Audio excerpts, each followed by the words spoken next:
What's good, everyone? Welcome back to the Wrk To Create podcast. I'm your host, Colton Bacher.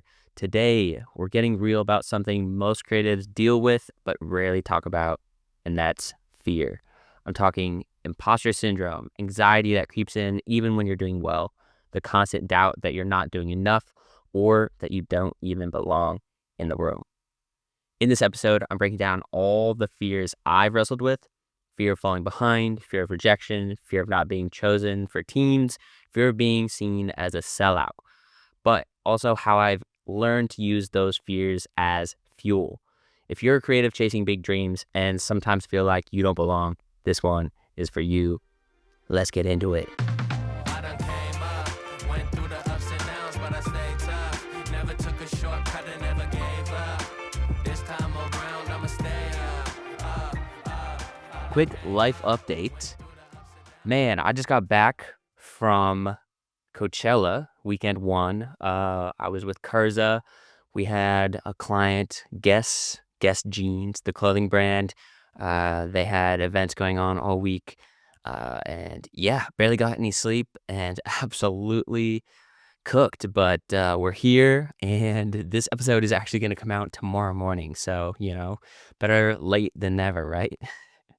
Also, really quick, I wanted to plug my newsletter. If you haven't heard about it or haven't joined yet, please consider doing so. It's called Work in Progress. And I know we're all busy, and sometimes you don't really have time to do anything other than read a 2-minute burst of motivation and value. And it just so happens that my podcast, or no, not my podcast, my newsletter is where all that comes in. Is Wow, this just fell flat on his face. But yeah, you can join the newsletter. It's going to be quick bursts from these episodes, and it's just like way faster and way easier to read and digest instead of sitting here and listening to me ramble. But yeah, and then you'll also be the first to know about updates for products and coaching and a lot of other stuff that I'm going to be diving into as we progress here. So, without any further ado, here we go. We're talking about fear and the quiet reality of creative fear. So here's some different types of fear that we have. We have the fear of like messing up your career. So this could be, you build up this career and this reputation, and you do something dumb and you kind of just screw it all up. Fear of being all talk and no results. This is one of my bigger fears, is just yapping and not doing. And we need less yapping, more doing. We got fear of losing your edge, like motivation. Motivation is usually where we create some of our best work. But that's not always there. The motivation isn't always there to drive you. And sometimes it seems like other people just never lose that motivation, and they're just always moving up and always going as hard as they can. And yeah, especially I feel like as you get older, you fear this I don't know, this like fictional idea of whatever your edge is.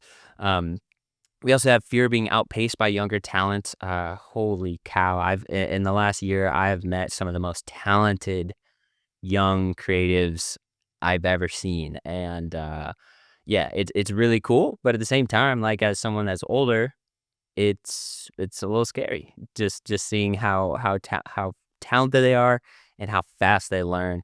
It's yeah. And then we also have yeah, just like a classic one where it's just like when it comes to like finances and stuff, just not knowing where your next paycheck is coming from. So, for example, so kind of just like retouching on these, we got fear of messing up your career. So, like, for example, let's say you build up your career and you get in the room with like a celebrity or an artist that you've always wanted to work with, and you're just petrified by the idea of saying the wrong thing or creating a video or shooting a photo that makes that client or that artist or whatever not want to work with you. Um, that's just like, I feel like that's such a common thing to hear people talk about. Um, and yeah, so like Then we have fear of losing your edge, like I talked about, fear of doing all the talk and no results. Like we've talked about in previous episodes, it's really, really important that when you listen to these podcasts and consume the information, that you don't just move on. We need to talk the talk, but we need to walk the walk. Um, and so, yeah, I mean, like, I'm not gonna, I don't think it's necessary to go over these any deeper, but like, just know that like you, me, everyone else, we're all dealing with this stuff, okay? Like even now, I still wake up not knowing where my next paycheck is gonna come from, and that's okay. That is absolutely okay. So now we're gonna talk about this really interesting gap. So for a long time, I didn't really understand what imposter syndrome was. And like I had heard people talk about it and I kind of thought it was just like this buzzword, right? And for whatever reason, growing up and just developing my creative voice, I was always, always very, very confident. But I was very confident in the things that I knew. And so, for example, like filming, editing, VFX, I was always very confident in my ability to not only like execute something for the client, but also like do new things inside of kind of each of those verticals. And but as soon as I started calling myself a director and attempted to do like 3-point lighting and started to get into 3D, that's when this crazy wave of anxiety started to set in where I was just like I was like, why am I here? What am I doing? Uh, it's really odd that like the way that imposter syndrome and this anxiety kind of like hits you in different parts of your career when you're kind of facing a certain problem or the idea of like going into something that you have no idea about. Um, so let's see. Yeah, and so it's just like I feel like everyone is going to experience imposter syndrome or fear or anxiety, whatever you want to call it, in a different way. So you might be hearing me talk about it right now, and you really have like no, you're not able to relate at all because you just haven't been in a situation yet where it's kind of slapped you across the face. And that was me for a long time as well. So it's kind of funny that I'm talking about it now. And I swear, like, everyone is talking about imposter syndrome, and I guess I'm on that bandwagon now, so here we are. Um, let's talk about some more relatable fear. So for example, we have fear of rejection. So that's like when you walk into a room and you're introducing yourself to new people, or let's say you're pitching a budget to a client, someone's asked the classic question, right? What are your rates? What's your budget? All that stuff. There's like the fear of like giving them an answer and then, they're just like, actually, we don't want to work with you. It's like, that was honestly like one of the most terrifying things as I was coming up is like, if I didn't get a response after sending someone my rates, I would literally just like send them back another rate that was lower. And oh my God, please do not do that. Don't ever, ever do that. Send your rate, wait for them to respond. If they don't respond, that's their loss, not yours. All right. Fear of rejection for treatments, fear of rejection for pitches. Like, a lot of creatives, we're passionate about our ideas, right? And so for someone to tell us that our idea is bad is also terrifying. um, Fear of not being chosen for a team. For example, I mean, I think a lot of us have gone through something similar to this, maybe not necessarily in filmmaking or photography. For like, if you've played sports, if you were in school at all, and you had gym class and everyone was picking teams, or at recess everyone's picking teams, and the fear of being like the last one chosen or the one that no one wants on their team is a real, real, real thing. And I guess as we get older, it doesn't go away because when it comes to like festival teams and production teams and all that stuff, I still feel that way. It's so wild. And so yeah, we all want to be chosen to be on a team because that makes us feel valued, that makes us feel validated, that all the things we've been doing, all the work that we've been putting in is paying off by being surrounded by other people that want to work with you. So if you find yourself in this situation, you're not alone, okay? And then another fear that I've been dealing with personally is being seen as this guru or this sellout, like, especially now that I have this podcast. I'm just another, white dude in the Midwest with a podcast. I don't know. It's like, and eventually I want to come out with courses. I want to come out with digital products to help teach and support people and get people into the music industry and feel confident about just creating great work for the artists and teams that they work with, and sharing this information with you guys, and maybe even in the future doing brand deals and all that stuff. It terrifies me that instead of being looked at as this elite really talented artist that has a really strong voice and visual style, instead of being looked at like that, I'm just looked at as this guy, just another guy that sells a course that's scamming you or something. So I really hope that as this project progresses, that it doesn't come off like that, and that you guys will still enjoy seeing my recaps and music videos and whatever other things I put out that is, what I would say in quotes is my art, the stuff that I'm passionate about, the stories that I'm telling. Outside of all the content stuff, outside the podcast, and the shorts and all that stuff. Um, and then another fear that we all experience is, for example, like you get into a room and everyone can tell that you don't know what you're doing.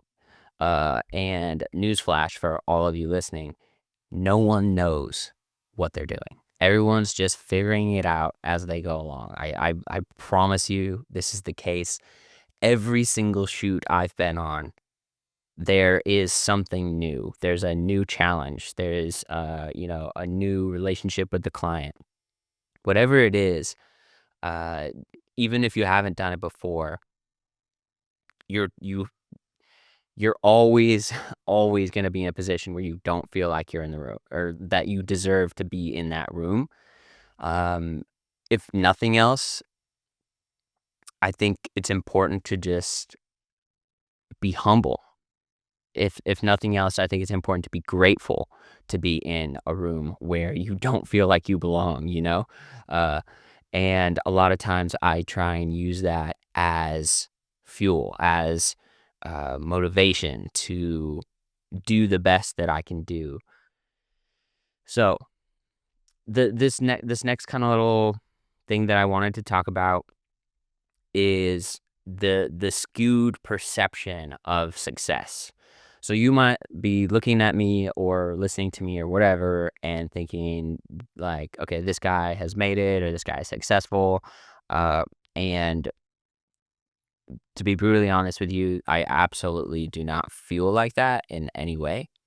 Yeah, I'm proud of where I am in my career and how far I've gone.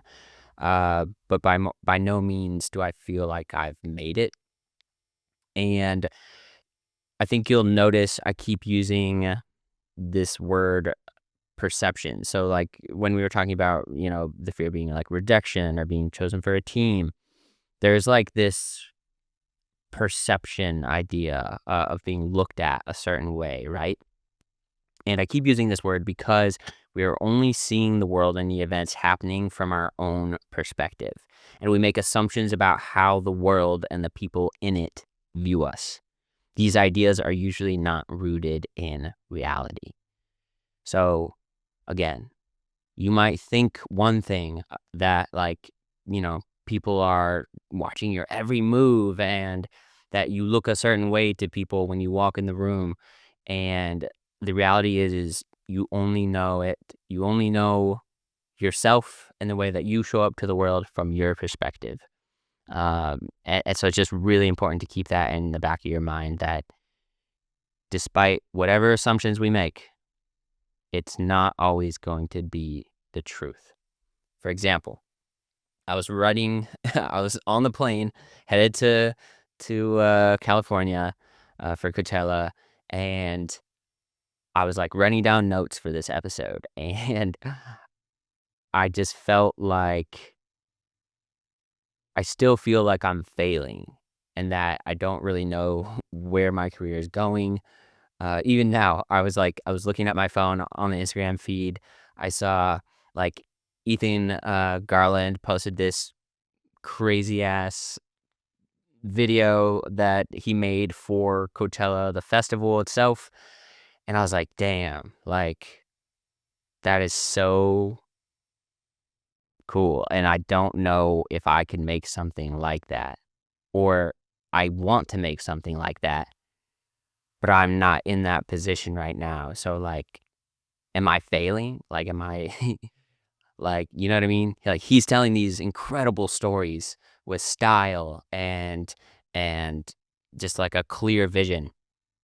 And people around him love it. His clients love it. And I don't know if I feel that about my own work or about, I don't know if my clients see me like that. And I think that's something we all want. Um, and But yeah, so I was on the plane, right? And I just had to pinch myself and be like, dude, you're literally flying out for Coachella. You're on a plane right now, headed to go do something that a lot of creatives would kill for. And so I kind of just had to like check myself, right? Um, but like success, so whatever your idea of a success is, doesn't necessarily automatically fix your your fear. It doesn't fix your confusion or your imposter syndrome or anything like that. Just like if anything else, the the better you get and the more successful you are, the more often you'll find yourself in circumstances that bring on those strong emotions of fear and not knowing what's going to happen next, or if you can even do what you were, paid to do. So it's such a wild thing, man. The mind is unbelievably powerful, and I think that's why I wanted to touch on this in this episode is just like we need we need to be able to shift our mindset, our creative mindset around everything that we do. Big picture career stuff and also the small technical stuff in our videos and photos and all of that stuff. So, like, we need to acknowledge this truth that you can be living the dream and still question if you're doing enough. That will be something that is present forever, but that's okay. You're human, and it's proof that you're growing. If you're constantly finding yourself in a situation where you are struggling to just feel anything about where you're going, you're just going to continue to feel that. And I think talking about this, hearing about other people going through the same thing helps you kind of compartmentalize these emotions as you progress in your career, and just knowing how to navigate them, how to deal with them. Like something I always tell myself is if I walk into a room, or if I'm on the plane or in an Uber headed to a project that I'm really nervous about, I always try and remind myself that you're nervous because you care. You're nervous because you're passionate about what you do. And it's not that you're nervous that you're not gonna deliver or something like that, you know? I think it's important to always be confident in your ability to deliver, but it's natural to experience these doubts about your abilities. But the reality is if you have found yourself in a situation where you're questioning yourself, that means that you had to put in a lot of work just to get there, right? Like when you're first starting out, like I feel like, and maybe you guys don't agree, or maybe you relate, is like when you're starting out, you don't really have too high of expectations, right? You see everyone's work, you're inspired, and obviously you want to like grow and get to that level. But there's not as much pressure when you walk into a room and with a camera and you're trying to just shoot and make something like fun and crazy. Like you just started out. Like you're not gonna just all of a sudden be a Jackson Visuals and you got just these crazy 3D animations and you're telling a crazy story and the color is beautiful and all that stuff. Like, so yeah, just know if you're feeling that fear, it's a sign that you are growing and that you put in a lot of work just to be in that position and feel that way. So as weird as that sounds, it's a good thing that you feel that way. And so that's how I try and reframe this idea of like fear and imposter syndrome and not belonging. So this is kind of again, we're gonna talk a little bit more about how we're gonna reframe this, right? We have fear can be used to destroy or to grow. And so similar to how I was thinking about it is, are you leaning into that fear and using it to motivate and fuel your creative ideas and your career trajectory?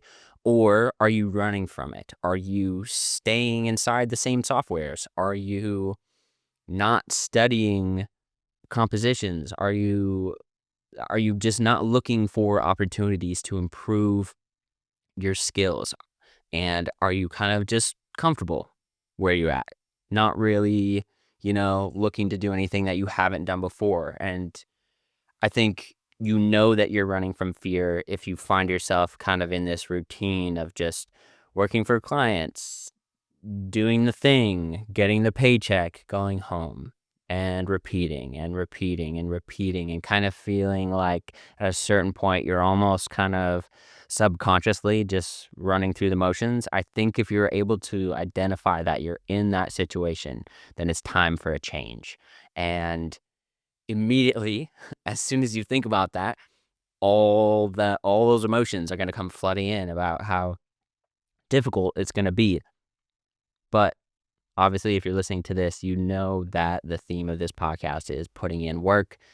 And yeah, it's going to take a lot of work to get over these emotions and to learn new skills and to develop your creative mindset. But is it not worth it to you?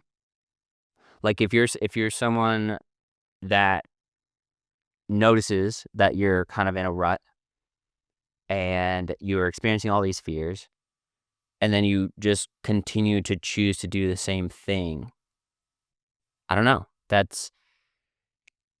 I guess you have to have the conversation with yourself and be like, all right, I'm okay with where I'm at, or you gotta buckle up and just sit down and put in the work to elevate everything about your creative processes, about your mindset. It's some things, and I'll play devil's advocate. All right, some things aren't meant to change. Like let's say, like this is a stupid one, right? But like QuickBooks, it's an accounting software. Very simple. They're constantly coming out with updates. It's more than you would need to send invoices, keep track of your finances, blah blah blah blah.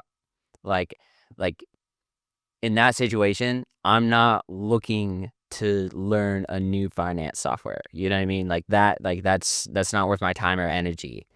But it's focusing on things that will move the needle. It's funny. I'm actually looking at it right now. I have this whiteboard on one of my closets, and I always like write things on it to like for motivation or just things to keep top of mind, right? And it says, "Do your actions move the needle?" And to sum it up, it's, is what I'm doing right now important? Does it move my career forward? Does it result in growth? And so it's just constantly self-auditing yourself in a way. Okay, more on reframing fear, right? For example, like let's say you're afraid of posting your work on social media. This is a classic one, and I've been in a situation too where I haven't posted for months and months and months at a time because I'm just like, I feel like everything has to be perfect before it comes out. And if someone sees work that I don't think is where it needs to be, that they'll just think that all my work is like that. And the reality is no one is watching as closely as you think. Oh man, that one honestly slapped me across the face when I like, and I've heard it in podcasts like multiple times that no one's watching as closely as you think. And the more I hear it, the more I believed it, but it took a long time. And but it's the truth. It's the truth is we are in bubbles. We're in our own world. We're hyper aware of all the things that we're doing. And there's only so much bandwidth to also pay attention to what everyone else is doing. And especially with social media now, it's super easy to just go down a rabbit hole. And usually that rabbit hole doesn't have to do with just obsessing over one individual's work. Like, when's the last time, like, yes, you'll go down a rabbit hole maybe on someone's like Instagram profile, but they're not like checking in on you every single day, seeing what you're saying on your story. And like, like you're gonna miss some posts. You're gonna be like, oh shit, didn't see that. That's crazy, or that's cool, or not the biggest fan, whatever. Like, so yeah, I mean, it's it's hard. It's hard to get past that. So how do we counter that? I would say let's let's post our work. Let's talk about things that we've already covered before, right? Maybe we repost something just because you want more people to see it. There's nothing wrong with that because the reality is, and if you do the research on social media, it's like way less than 10% of like the people following you actually see all of your work. And so it's just like, yeah, don't, so this is your permission to like not feel like someone is like breathing down your neck. This is your permission to just like just put stuff out over and over and over, constantly be doing things, constantly be talking to people. Like, I'm telling you, no one's really paying attention. And honestly, like, and this is like the brutal part of my personality is no one cares. No one cares what you're doing.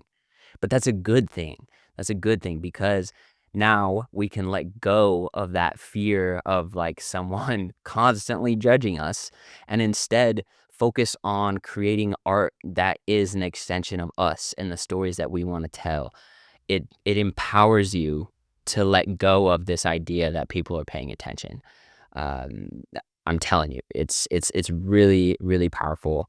And I encourage you to just keep that in the back of your mind. So, on that note, everyone deals with this, and it's what you do with that fear that separates you from everyone else, right? So let's say you start to ignore the fact that you think everyone's paying attention and you're just putting out posts, putting out posts, putting out posts, and putting out work and putting in those reps. That is going to separate you from someone who allows that fear to cripple them and just kind of freeze their their actions. Like, you just,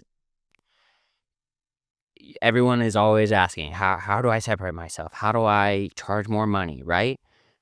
That is part of it, is letting go of the things that are stopping you from just putting stuff out there to the world. Like, if someone likes it, great. If they don't like it, great. And I know that's easier said than done. 100%. So much easier said than done. Like I said, reframing that fear as a good sign is what I think is like the best way of dealing with it, but everyone is going to deal with it differently. So I've said a bunch of random fears and a bunch of random ways to deal with it on this podcast, right?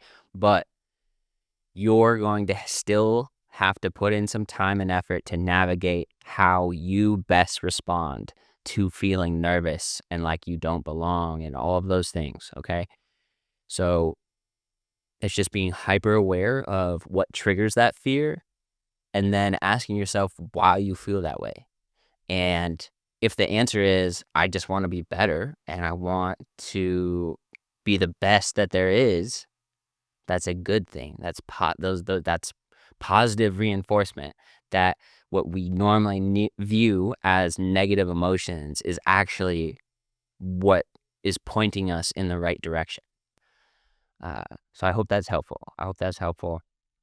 And like, yeah, so like if I am sitting on that plane writing these notes, right? And I just allow that fear to cripple me, and then I show up Coachella week 1 at the guest compound, because I was like the guest, the clothing brand. They had this entire compound for all of their events. If I showed up there with just this like mopey attitude, terrified of not being able to deliver, then obviously I'm not going to create my best work. And so had I not been able to check myself mid-flight and just be like, yo, you're literally on a plane, flying, getting paid, like, it's going to be okay. We're going to figure it out. If I hadn't done that, I don't think I would have produced the work that I did. And so obviously we all want to create the best work that we possibly can. So you're not alone. We all go through this stuff. And the fear is a sign that you're still pushing yourself and you're headed in the right direction. Really hope this helps, guys. I know this is such a difficult topic, but this brings us to our hot take segment. And this is a juicy one. It's really popular, so I figured we'd get it out of the way early. And it's, should you go to college for filmmaking or photography? Yikes. Ugh. Okay. My answer is no. My answer is absolutely not. With what universities charge per semester, it's outrageous, and I think it's an absolute waste of money. But we'll play devil's advocate again. Your goals are going to be way different than mine when I was starting out. And what's actually hilarious is in the previous episode is I technically kind of did go to school for filmmaking or creative work of some kind, a general media studies program. And it's, in my opinion, not worth the money at all. I'm pretty sure I paid, oh man, I am about $45,000 in debt, and that's after I already paid a bunch of just like cash up front.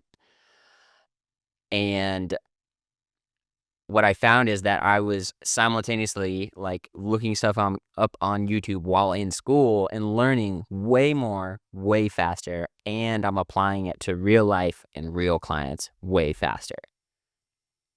That's my experience though.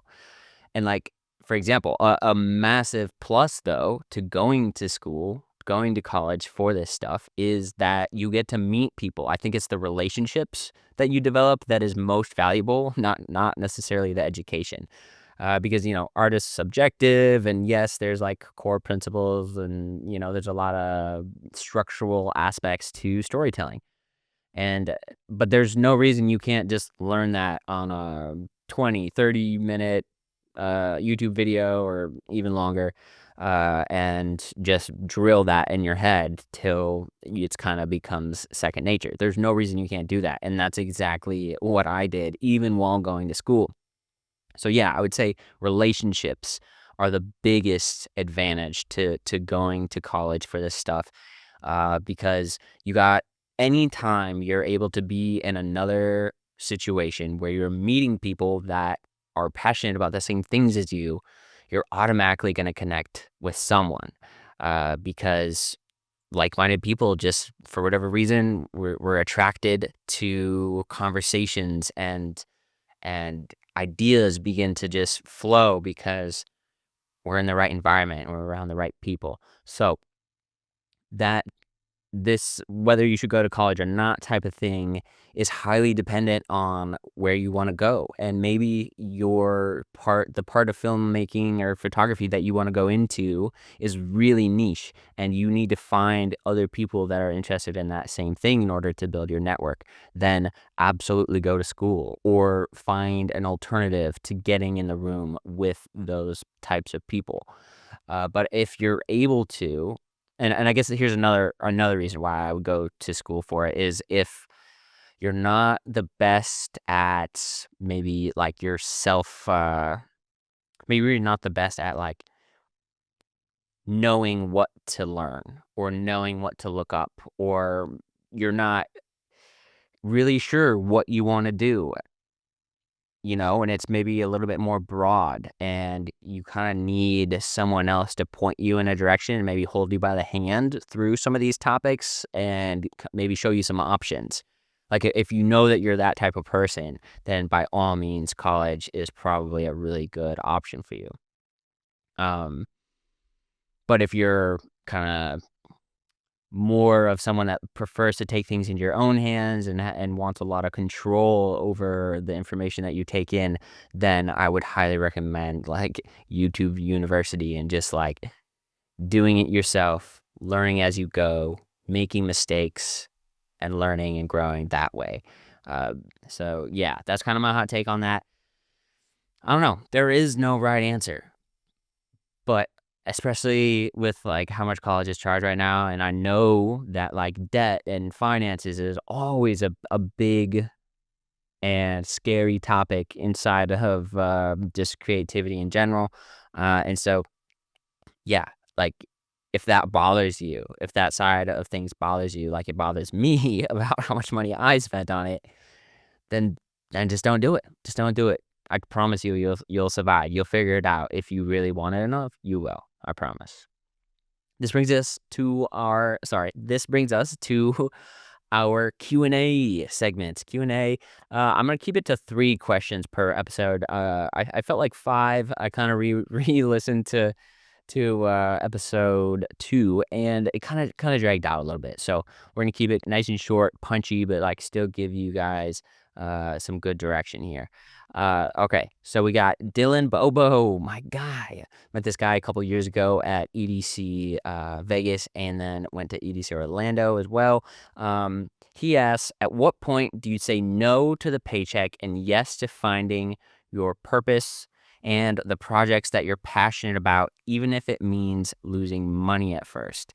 And I'm actually going to read his full message just to give you guys some more context. But dude, it's such a good question because I tried to do this right away as freelancing and only take on projects that I thought was interesting. And that's just like a death wish. Like you need to make money and you need to take on projects that are shitty and that you don't want to do at first. Like you just have to. It's the only way to survive, and it's important to just get your feet off the ground. So he says, like, I've been running into a situation where I'm getting hired for gigs, but my passion isn't really there, and I'm just doing it for the paycheck. I'm scared to just drop the client because obviously that's where your income comes from, and I've worked so hard to get there.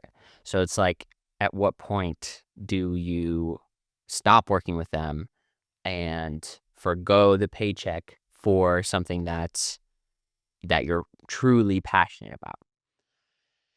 Oh man, it's a deep conversation, man, because like you said, you work your ass off to get where you are and to have the clients that you have, and but at a certain point, it starts to be really draining on your creativity and your mental state when you're constantly doing projects that you just don't care about. So, something I've done, over the years, this is to be fully transparent, this is not something that you can just change right away with the snap of a finger. This is a transition. So Dylan, we're talking about a 1 to 2 to maybe even 5-year transition of slowly turning down the clients and the gigs that you're not as passionate about. So let's say you just have a reoccurring client that you talk with, or work with, sorry, like once a month or something like that, or once a year, or whatever, right? And it's recurring and recurring and recurring. There has to be a conversation where you just, like, continue to increase your rates. So this is kind of how I, like, phase out some of my clients that I don't wanna work with is every time they come to me with a new project, I just bump my rates like a certain percentage. Sometimes it's, like depends on how badly I want them to say no, but I'll never be like, "Hey, I don't wanna work with you anymore." It's always, "Hey, just so you know, my rates have increased since the last time that we spoke."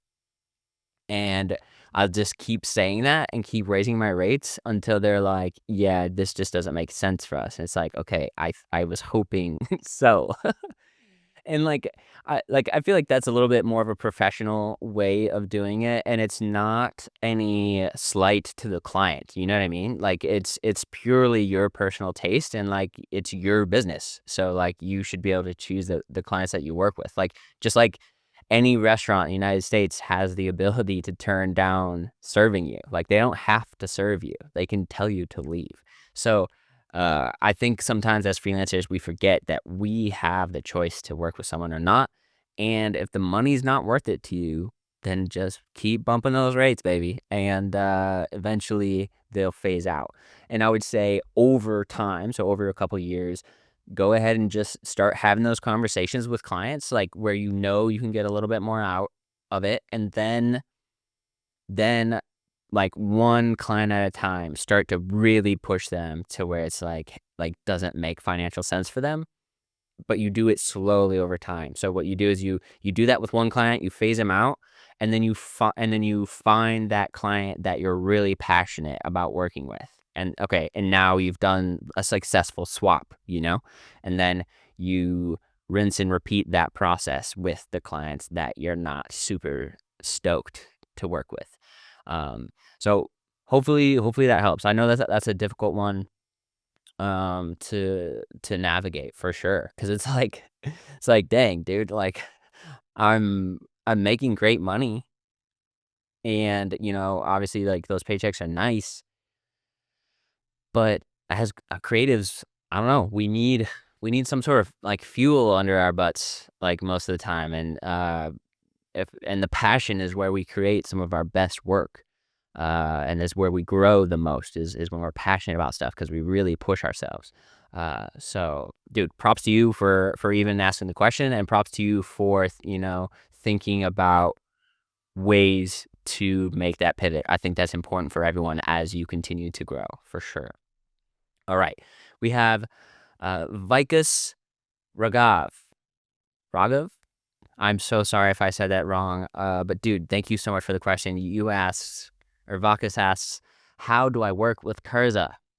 Dude, oh man. Okay, so first thing to know is that Curza gets hit up from every single angle to be worked with. Everyone's DMing on the main account and to all the founders, and even to me. People are asking, like, just like you. And one, I wanna just say thank you for reaching out, because, like, if you don't reach out, obviously, it becomes difficult to build connections and work with people. So I think this is the first step. The first step is reaching out and seeing how do we make this happen?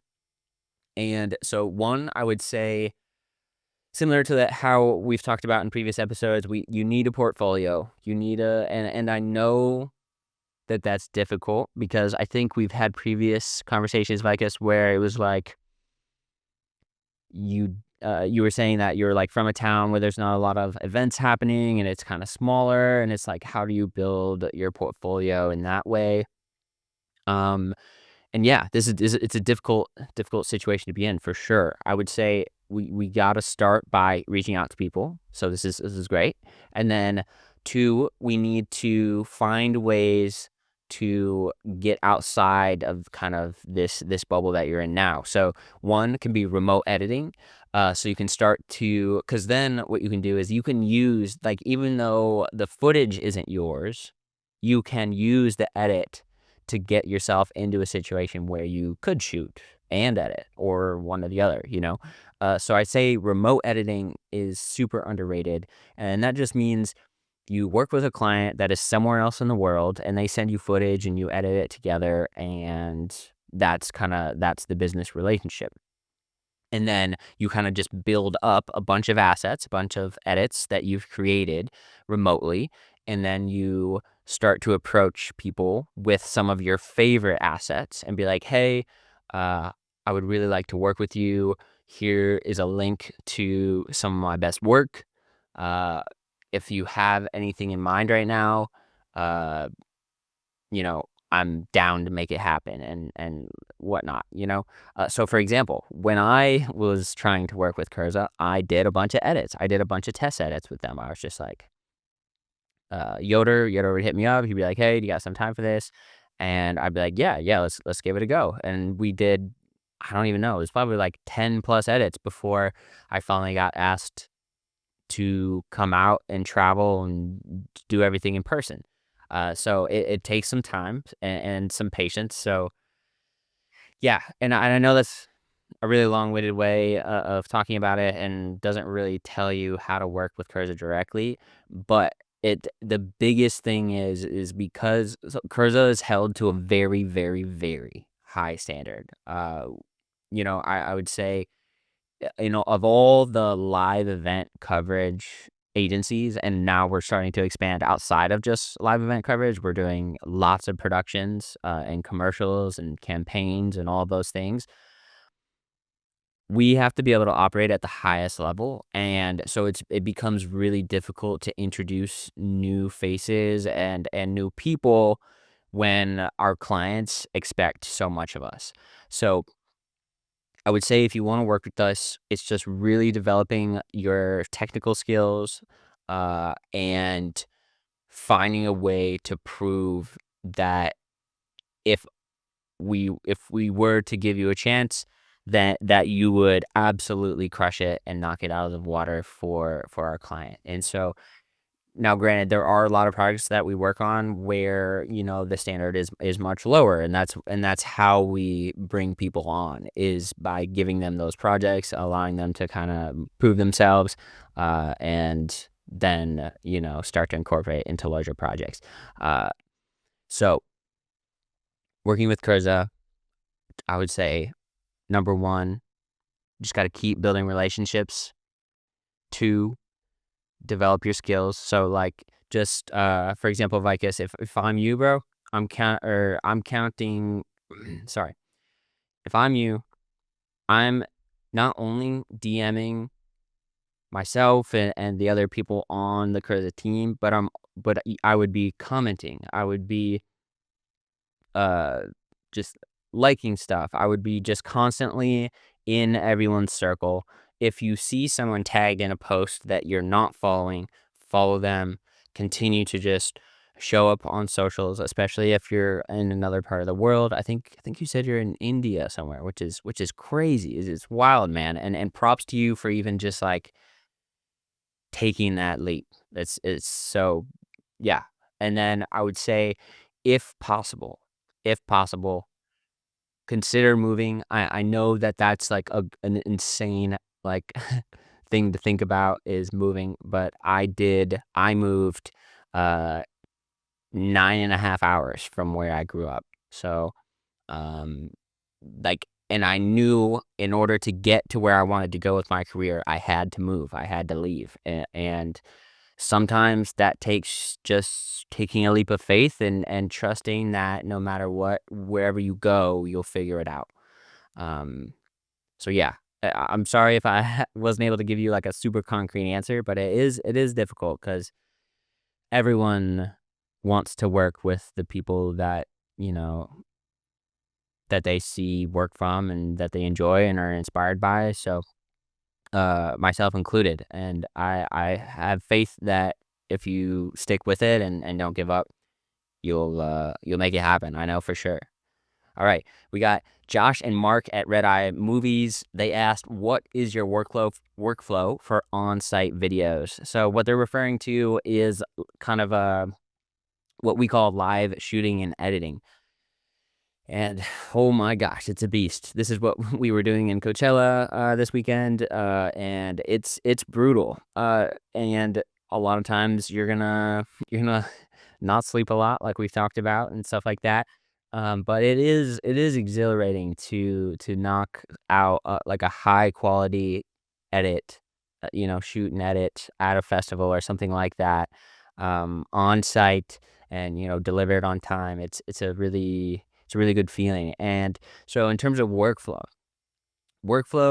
I would say starts with knowing your schedule. So it's very important to know exactly what sets you're shooting, exactly the subjects that you're shooting, and what the client is looking for while shooting those things. And then knowing so when you're gonna start shooting, when you're gonna end shooting, and then when that edit needs to be done. And so for example, knowing your schedule will dictate when you should stop shooting. So for example, like say we're shooting a festival and we're covering an artist recap.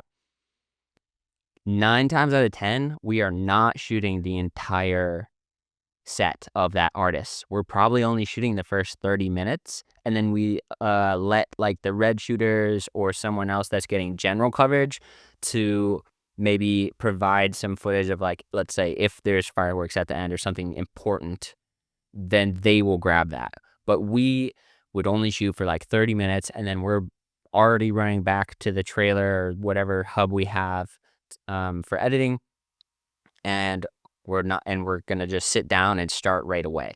Now, prior to shooting, we are locking in really important details like what song are we using? How long is the edit? What is the format of the edit? A lot of times I'll do a bunch of sound design and I'll even block out every single shot for that edit. So I'll be like, all right, intro shot needs to be a wide shot establishing the festival. Second shot needs to be a close up of the artist so we know exactly who this recap is for. And then maybe 3 is like we want to incorporate flames or fireworks to just keep people hooked, right? And so it's just literally going second by second, cut by cut, and kind of just like mapping out the edit before we even shoot, before we even see what's going on. And this just gives us a nice solid structure so that we don't have to make all of these decisions while sitting down with the footage to edit. Like, but let's say we do create this nice like breakdown of how we want the edit to go. We still need to keep in the back of our mind that we know that things are going to come up that we didn't anticipate, or maybe we capture a crazy moment that deserves more of a spotlight in the video. So we have to just keep in the back of our mind that we might have to pivot at some point in the edit from what we originally planned for. And then from there, man, it's just knowing yourself. It's knowing how long it takes you to do things. And for example, a really important part of live editing is just like you got to know your keyboard shortcuts. You got to know everything about your software. You can't be, I would highly advise against experimenting and doing things that you haven't done before on an on-site video. Like keep it as simple as you can, clean cuts, whatever. Let's say you do a bunch of clean cuts, you got your structure down, and you have 30 more minutes. Okay, that's when we add VFX and extra sound design and maybe some extra lens flares or whatever to improve the quality of the video. But number one priority is a clean cut edit, ready to go. And then if we're able to knock it out sooner, then that's when we go crazy with the VFX. Because number one priority is delivering for the client on time. That's kind of a top level, kind of top down look at the workflow. Hopefully that's helpful. Knowing what songs you're using and who you're shooting and all that stuff is highly dependent on whoever's like producing for your team and kind of giving you those assignments. But it's important to just ask for all the things that you need prior in order for you to deliver on time. So hopefully that's helpful. And yeah, all right. This has been a work. Geez. Maybe someday I'll get better at these outros. But all right, this has been the Wrk To Create podcast, episode 3. Next week, we are covering a super, super deep topic, and it is the gap between your taste and your ability to make a piece of art that is identical to what you envisioned. Very, very interesting stuff, and I'm excited to absolutely dive in with you guys. Okay, please leave a comment, a like, a follow, maybe even subscribe. Your support means the world, and I will see you next week. I'm on a roll like a jalopy with the brakes cut. I done came up back then.